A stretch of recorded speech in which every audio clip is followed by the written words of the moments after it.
Hello दोस्तों, आप सभी का एवन लाइफ स्टोरी चैनल में स्वागत है। क्या होता है जब मेरा पति मेरे साथ रुमाल चेहरे पर रखकर संबंध बनाता है और एक दिन मैं बिना रुमाल रखे सो गई, तो मेरा पति क्या करता है? कहानी अंत तक जरूर सुने और चैनल को अभी लाइक और सब्सक्राइब कर दीजिए। तो दोस्तों, कहानी कुछ इस तरह से है। मेरे पति मेरे साथ संबंध बनाने से पहले मुझे अपना रुमाल देते और कहते कि इससे अपना पूरा चेहरा साफ कर लो। मेरे धुले हुए चेहरे को भी वो उस रुमाल से एक बार जरूर साफ करवाते। उसके बाद ही वो मेरे साथ संबंध बनाते। आखिर इसके पीछे ऐसा क्या राज था, इसी का पता लगाने के लिए एक दिन मैंने उस रुमाल से अपना चेहरा साफ नहीं किया और बड़ी ही चालाकी से पति को महसूस करवा दिया कि मैंने चेहरा साफ किया है। उसके बाद मैंने देखा कि माँ, मेरा नाम मीना है। मैं ज्यादा अमीर खानदान से नहीं थी और ना ही ज्यादा पढ़ी लिखी थी, लेकिन मुझे हर चीज का ज्ञान था। दरअसल मेरी बुआ शहर में ब्याही हुई थी, इसलिए अक्सर मैं गर्मियों में और सर्दियों में अपनी बुआ के पास चली जाती थी। वहां पर काफी महीनों तक रहकर आती थी। इस वजह से मैं शहर में रहने की वजह से आज की जनरेशन के सारे तौर तरीके जान चुकी थी। सारा रहन सहन, खान पान और बोलने चलने का तरीका मुझे आने लगा था और मैं एक पढ़े लिखे इंसान की तरह ही सबको ट्रीट करती थी। दरअसल हमारे गांव में कोई भी लड़की ऐसी नहीं थी जो ज्यादा पढ़ी लिखी हो। बस थोड़ी बहुत पढ़ी लिखी होती थी, जिसकी वजह से उन्हें अपना नाम लिखना आ जाता था। लेकिन मैं अपनी बुआ के पास जाने की वजह से कुछ पढ़ना लिखना भी सीख गई और सभी तौर तरीके भी। इसीलिए गांव में सबसे ज्यादा संस्कारी लड़की मुझे ही माना जाता था। लेकिन हमारे गांव में न पढ़ाने के साथ साथ एक और रिवाज भी थी कि छोटी उम्र में शादी कर दी जाए। इसीलिए मेरी भी छोटी उम्र में शादी करने का फैसला किया और मेरे लिए एक अच्छे लड़के की तलाश करने लगे। अब मेरे लिए एक बहुत ही बड़े और अमीर खानदान से रिश्ता आया। मेरे दादाजी और पिताजी फट से मान गए। उन्होंने किसी भी तरह से कोई भी छानबीन करना जरूरी नहीं समझा और झट से मेरे रिश्ते के लिए हाँ कर दी। मुझे थोड़ा अटपटा लगा। मैंने पिताजी से कहा कि आप लोग जरा छानबीन तो करिए, क्योंकि हम लोग ठहरे गरीब। 2 वक्त का खाना बनाना भी हमारे लिए कभी कभार मुश्किल हो जाता है, और वह ठहरे इतने ज्यादा अमीर लोग, बड़ी बड़ी हवेलियों के मालिक हैं। वह हम लोगों से रिश्ता क्यों जोड़ रहे हैं? इस पीछे कोई बात नहीं हो, इसलिए आपको पता करना चाहिए। तभी मेरे पिताजी ने मेरी बात को काटते हुए मुझे फटकार लगा दी कि तू तो बड़ी बोलने लगी है। इतनी बड़ी भी नहीं हुई है कि तुम बड़ों के फैसलों को ठुकराने लगे। इतने बड़े घर से रिश्ता आया है, तू तो अपनी खुशनसीबी मान की इतने बड़े लोग तुझे शादी करके लेकर जाएंगे। तू तो राज करेगी, तुझे उस घर में किसी भी चीज की कमी नहीं होगी। यहाँ पर तो तुझे सारे घर का काम करना पड़ता है, वहां पर तुझे किसी भी तरह का कोई काम नहीं करना पड़ेगा। वो बड़े लोग हैं, नौकर चाकर भी बहुत ज्यादा है, और वहां पर तो ऐसी की ठंडी ठंडी हवा पूरा दिन चलती है। यहाँ पर तो हमारे पूरी तरह से पंखा भी नहीं है, हाथ के पंखे से ही पूरी गर्मी गुजारनी पड़ती है। लेकिन वहां पर तो तू ऐसी में रहेगी, किस चीज की कमी होगी जो तू इस तरह नाक चढ़ा रही है?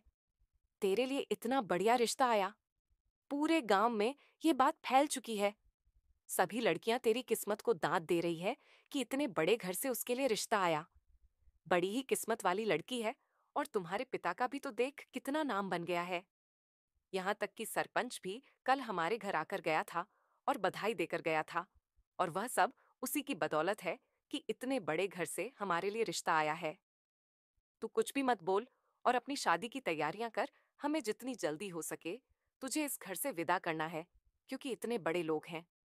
कहीं कोई चुगलखोर रिश्ता तोड़वा ना दे, इस वजह से हमें जल्दी से शादी कर देनी चाहिए। मुझे पिताजी की बात थोड़ी अटपटी लगी, क्योंकि वह लालच में आ रहे थे। 4 पैसों के चक्कर में वह कुछ भी पता करने को तैयार नहीं थे। लेकिन खैर, मैंने इसे अपनी किस्मत समझकर टाल दिया और मन में सोचने लगी कि जरूरी नहीं अमीर लोग बुरे ही हों। हो सकता है वह लोग अच्छे लोग भी हों। और मैंने तो ये सुना था कि अमीर लोगों की लड़कियां बड़ी ही नकचढ़ी और घमंडी होती हैं। और मैंने इसका एक कारण यह भी लगाया कि हो सकता है अमीर घर में उन्होंने रिश्ता इसलिए ना किया हो क्योंकि उन्हें कोई घमंडी लड़की नहीं चाहिए हो। और गांव की सीधी सादी चाहिए हो। इसीलिए शायद उन्होंने हमारे गांव में रिश्ता किया हो। फिर मेरे मन में ख्याल आया कि मेरे मामा जी तो एक अच्छी नौकरी की पोस्टिंग पर है और वह लोग उनके जानकार हैं, तो हो सकता है उनके थ्रू ये रिश्ता हुआ हो। मैं बेवजह ही घबरा रही हूँ। खैर, मैं अब अपनी शादी की तैयारियां करने लगी। अब तो मेरी शादी की डेट भी रख दी गई। लेकिन मेरे मन में एक सवाल हमेशा से ही आ रहा था कि एक बार मुझे लड़के को देख लेना चाहिए। पता नहीं कितनी उम्र का है, दिखने में कैसा है, और उसके स्वभाव का भी पता नहीं था। लेकिन फिर मुझे अपने माता पिता के फैसले पर टिकना पड़ा कि वह लोग अच्छा ही करेंगे, बुरा तो मेरे लिए कर ही नहीं सकते हैं। अब मेरे मन में दो तरह के सवाल आ रहे थे। एक तरफ तो अपने माता पिता की तरफ सोचकर तसल्ली दे देती थी खुद को कि वह लोग मेरे लिए अच्छा ही सोचेंगे, कभी बुरा सोच ही नहीं सकते। दूसरी तरफ मुझे पिताजी का लालच दिखाई दे रहा था, जिस प्रकार वह लड़के के बारे में किसी भी तरह से पता नहीं कर रहे थे। यह सोचकर कि अमीर घर का रिश्ता हाथ से छूट ना जाए, इसलिए कहीं कुछ गलत ना हो जाए। लेकिन खैर, मैंने इसे अपनी किस्मत समझकर स्वीकार कर लिया और मन में सोचा कि अगर मेरी पूरी उम्र इस लड़के से ही गुजारनी लिखी है तो यही सही। खैर, ऐसे ही शादी का दिन आ गया और बड़ी ही धूमधाम से मेरी शादी कर दी गई और उस घर मेरी विदाई कर दी गई। वहां जाकर मैंने देखा, उसके बाद तो मैं बिल्कुल भौचक्की सी रह गई। इतनी बड़ी हवेली थी कि मैंने आज तक सिर्फ सपनों में ही देखी थी, और आज वह वाली मेरी आंखों के सामने थी।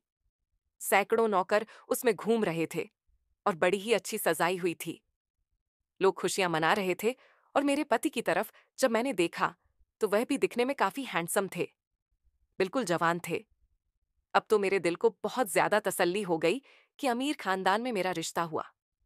सब लोग अच्छे हैं, और वैसे मेरे पति भी दिखने में बहुत सुंदर है, तो किस बात की कमी है। मैंने अक्सर यही सुना था कि ज्यादातर अमीर घर के लड़के गरीब लड़कियों से इसलिए शादी करते हैं क्योंकि वे उम्र के ज्यादा होते हैं। लेकिन मेरा पति तो ज्यादा उम्र का नहीं था, वह तो बिल्कुल मेरे जितना ही था। खैर, यह सब सोचकर मैंने अपने दिल को तसल्ली दी। अब मेरे सास ससुर भी मेरा खूब ख्याल रख रहे थे, मेरी केयर कर रहे थे, बड़ी ही धूमधाम से खुशियां मना रहे थे। ऐसे ही हमारी सारी रस्मों के साथ मुझे अपने कमरे में भेज दिया गया। मेरा कमरा इतना अच्छा सजा हुआ था जितना मैंने आज से पहले कभी नहीं देखा था। मेरे सपने में जो मैंने सोचा था वैसा आज हकीकत हो रहा था। जो मैंने अपने सपने में आज तक देखा था वह सब मैं अपनी आंखों के सामने पा रही थी। मेरा कमरा इतना अच्छा सजा हुआ था मानो स्वर्ग ही उस कमरे में आ गया हो। कुछ लड़कियां मुझे उस कमरे में बैठाकर बाहर चली गईं। थोड़ी देर बाद मेरे पति आए और मेरे पास आकर बैठ गए और मुझसे कहने लगे कि आज मैं बहुत ज्यादा थका हुआ हूं। दरअसल मैं अपने माता पिता का इकलौता बेटा हूं, और इतना सारा काम मेरी शादी में सिर्फ मुझे ही तो संभालना था। माता पिता की तबीयत खराब रहती है, इस वजह से वे कुछ संभाल नहीं पा रहे थे, इसलिए सारा इंतजाम मुझे ही देखना था। इसी वजह से मैं पूरी तरह से थक गया हूं, इसीलिए मैं तुम्हारे साथ हमारे जीवन की शुरुआत नहीं कर सकता। क्या तुम मुझे समझ सकती हो? मेरे पति की ऐसी समझदारी भरी बातें सुनकर मेरे दिल को और भी ज्यादा तसल्ली हो गई, और मैं बिल्कुल संतुष्ट थी कि जो कुछ भी था अच्छा ही था। मेरे पिताजी ने अच्छा ही सोचा है। खैर, मैंने अपनी गर्दन हिला दी और कहा कि कोई बात नहीं, मैं सब कुछ समझ सकती हूँ, आप आराम कीजिए। तभी मेरे पति मेरी तरफ मुंह करके सो गए, और मैं भी काफी थकी हुई थी, इसीलिए मैं भी सो गई। दूसरे दिन कुछ लड़कियां मेरे कमरे में आईं और मुझे अच्छी तरह से सजाकर नीचे ले गई, और पूरे गांव की औरतें हमारे घर पर मेरी मुंह दिखाई के लिए आईं। मेरी सास ने बड़े ही महंगे गहने उन औरतों को रिटर्न गिफ्ट दिए। मुझे तो समझ में नहीं आ रहा था कि आखिर मैं कहीं सपना तो नहीं देख रही। दरअसल हमारे गांव में तो जब मुंह दिखाई होती थी तो जितना बन पड़ता था उतना ही 50 100 के नोटों को दिया जाता था। लेकिन मेरे सास तो मुझसे उबार कर उन औरतों को बड़े ही महंगे गहने दे रही थी। हमारे घर में किसी भी चीज की कमी नहीं थी। नौकर चाकर ऐसे घूम रहे थे मानो घर के ही सदस्य हों। मुझे किसी भी काम को करने की इजाजत नहीं थी। मेरी सास ने कहा, तुम बैठी रहना और ऐस करना, तुम्हें किसी भी चीज की जरूरत हो तो आवाज लगा देना, सारे नौकर तुम्हारे सामने हाजिर हो जाएंगे। तुम किसी भी चीज की फिक्र मत करना। अब मैं ऐसी में पूरा दिन बैठी रहती और आराम से सो जाती और पूरा दिन टीवी देखती रहती थी। अब सारा काम नौकर करते थे। मुझे किसी भी चीज की जरूरत होती तो मैं सिर्फ एक आवाज लगाती और 10 नौकर हाजिर हो जाते और वह चीज मुझे उपलब्ध करवा देते। अब तो मेरा अपने पीहर जाने का भी मन नहीं करता था, क्योंकि वहां पर ये सब सुख सुविधा भी नहीं थी। खैर, ऐसे ही दिन निकलते गए। एक रोज मेरे पति मेरे पास आए और कहने लगे कि हम दोनों की शादी को काफी टाइम हो गया है, लेकिन हम दोनों ने अपने जीवन की शुरुआत नहीं की। दरअसल शादी की भागदौड़ से थकावट भी थी और ऊपर से सारे कामकाज भी देखने थे जो शादी की भागदौड़ में रुक गए थे। इस वजह से टाइम ही नहीं मिल पाया कि मैं तुम्हें समय दे सकूं। इसीलिए आज हम अपने जीवन की शुरुआत करेंगे। मेरी पति की ऐसी बातें सुनकर मुझे अंदर ही अंदर खुशी हुई कि आज मैं पूरी तरह से अपने पति की हो जाऊंगी। उसके बाद मेरे पति ने अपनी जेब से में रुमाल निकाली और मुझसे कहा कि तुम इससे अपना चेहरा साफ कर लो। मैंने अपने पति से कहा कि अभी मैं अपना चेहरा धोकर आई हूं। ऐसा कुछ भी मेरे चेहरे पर नहीं लगा है जो मैं साफ कर लूं। कोई बात नहीं, मैं ठीक हूं। तभी मेरे पति कहने लगे कि जितना मैंने कहा है उतना करो। तभी मैं अपने पति को निराश नहीं करना चाहती थी। इसीलिए मैंने उनसे हाथ से रुमाल ली और अपने चेहरे को साफ कर लिया। उसके बाद ना जाने मुझे क्या हुआ कि मैं पूरी तरह से बेहोश हो गई और सुबह जब होश आया तो मैं पूरी तरह से अपने बिस्तर पर बिना कपड़ों के पड़ी हुई थी और पास में ही मेरे पति सो रहे थे। मैं झट से उठी और अपने बदन पर कपड़े डाले और नहाने चली गई। उसके बाद मेरे पति ने कहा कि कल रात तो बहुत आनंद आया। तुम्हारे साथ रात बिताकर क्या तुम्हें कुछ खबर हुई? तभी मैंने मेरे पति से कहा कि मुझे कुछ भी पता नहीं चला। मैं तो दरअसल उस रुमाल से अपना चेहरा साफ करने के बाद पूरी तरह से बेहोश हो गई थी। मुझे तो समझ में नहीं आया कि क्या हो रहा है। तभी मेरे पति ने कहा कि ऐसे ही तुम्हें नींद आ गई होगी। अब तो हर रोज मेरे पति बाहर से आते और मेरे साथ संबंध बनाने से पहले अपनी रुमाल निकालकर मुझे दे देते और अपना चेहरा साफ करने के लिए बोल देते। मेरे मना करने के बावजूद वह जबरदस्ती मुझसे अपनी रुमाल से चेहरा साफ करवा लेते और उसके बाद मैं बेहोश हो जाती। दूसरे दिन मेरे बदन पर कपड़े भी नहीं होते थे। आखिर ये सब मेरे साथ हो क्या रहा था? भला मेरा पति मुझे बेहोश करके मेरे साथ क्यों संबंध बनाता है? भला उसे किस चीज की मन्हाई थी? मैं उसकी पत्नी थी। उनका पूरा हक था कि वह मुझे किसी भी तरह से छू सकते हैं। फिर उन्होंने मुझे बेहोश करके ये सब करना जरूरी क्यों समझा? अब तो मेरे मन में हजारों सवाल आ रहे थे। मेरे समझ में नहीं आ रहा था कि आखिर ये सब हो क्या रहा है। आखिर मैं ये बात किसी के साथ शेयर भी नहीं कर सकती थी, क्योंकि ये हम दोनों पति पत्नी के बीच के पर्सनल बात थी जो मैं किसी के साथ शेयर नहीं कर सकती थी। लेकिन खैर, अब मैं हर बात अपने मन में ही लेकर दबी रहती। मैं अपने पति को भी कुछ नहीं बता सकती थी, क्योंकि मैं नहीं चाहती थी कि वह किसी भी तरह से नाराज हो जाए। अगर मैं उनसे कहती तो वह सोचते कि मैं उनके ऊपर शक कर रही हूं। इसीलिए मैंने अपने पति से कुछ नहीं बताया और ऐसे ही यह सब सिलसिला चलता रहा। अब तो ये रोजाना का काम हो गया था। मैं किसी से कुछ भी नहीं बता पा रही थी। ये राज मेरे अंदर ही दबकर रह गया। अब मैं हर रोज परेशान रहने लगी कि आखिर ये सब हो क्या रहा है। मुझे दाल में कुछ तो काला नजर आने लगा। भला मेरा पति मुझसे संबंध बनाने के लिए ये सब नाटक क्यों करता है? पहले मुझे भी बेहोश करता है और फिर ये सब करता है। तभी एक रोज मैंने प्लान बनाया कि मुझे इस बात का पता लगाना ही है। तभी मैंने सोचा कि क्यों ना मैं अपने पति से के लिए एक गिफ्ट लेकर आऊं और उसे अलमारी में रख दूंगी, ताकि शाम को जब वह मुझे रूमाल दे अपना चेहरा साफ करने के लिए तो मैं उनसे बोल दूं कि तब तक मैं चेहरा साफ करती हूँ।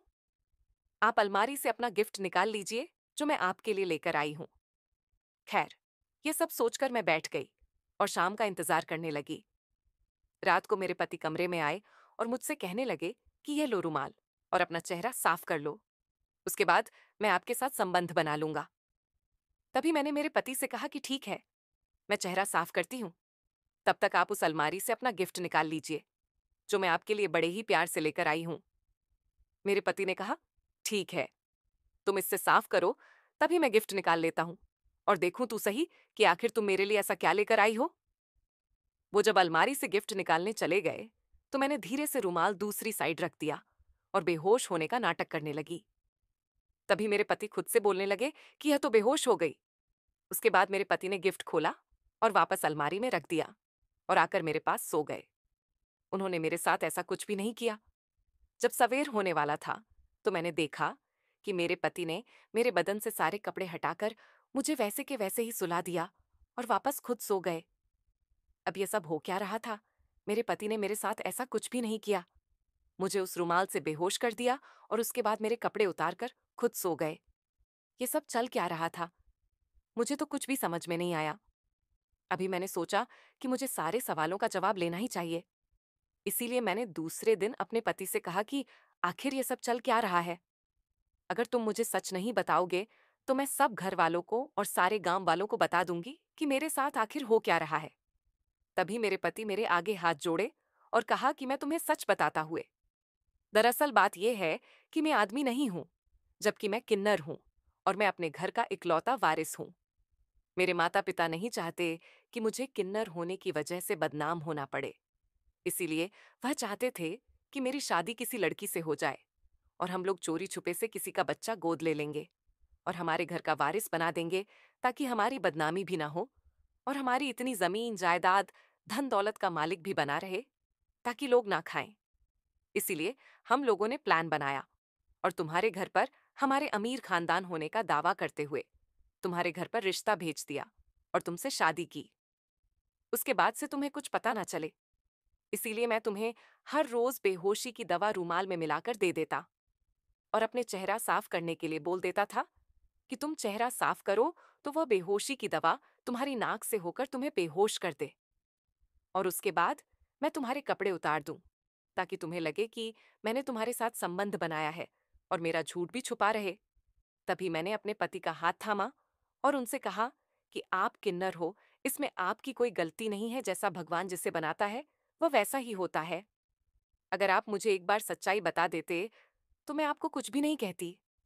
दरअसल उनके झूठ से मुझे तकलीफ तो हुई, लेकिन उनकी एक मजबूरी समझकर मुझे उन पर तरस आ गया और मैंने उनसे कहा कि आप घबराइए मत, मैं हमेशा उम्र भर आपका साथ दूंगी और किसी को भनक भी नहीं लगने दूंगी कि आप एक आम इंसान नहीं हो, और हम लोगों जल्दी ही कोई बच्चा गोद लेंगे, ताकि किसी को कोई खबर भी ना हो।